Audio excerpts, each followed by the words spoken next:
Iran के हवाले से एक बड़ी खबर जो है वो सामने आई है। ईरान का जो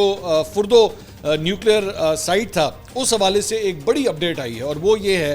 कि अमरीकी हमले के कुछ दिनों के बाद ईरान के फुर्दो के मरकज़ की सैटेलाइट तस्वीरें जो आप स्क्रीन के ऊपर देख रहे हैं ये सामने आई हैं और इसके अंदर जो है सैटेलाइट पिक्चर्स से एक गैर मामूली सरगर्मी जो है वो देखी जा सकती है कि ईरानियों ने दोबारा इसको जो है वो एक्टिवेट करना शुरू कर दिया है।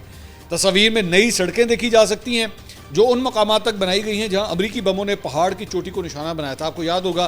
3 मुख्तलिफ जो है वो सुराख हुए थे एक ही जगह के ऊपर एंट्री, और उसके बाद 3 जो है वो एग्जिट पॉइंट्स के ऊपर भी हुए थे। तो इसमें ये बेसिकली एक क्रेन को देखा जा सकता है, खुदाई करने वाली मशीन को, एक्सकेवेटर को देखा जा सकता है जो मुतासरा इलाके के करीब जो है इस वक्त काम कर रही है, और दीगर कई गाड़ियाँ भी मरकज़ के इर्द गिर्द मुख्तलिफ मकामात पर देखी जा सकती हैं। ये तस्वीर जो है वो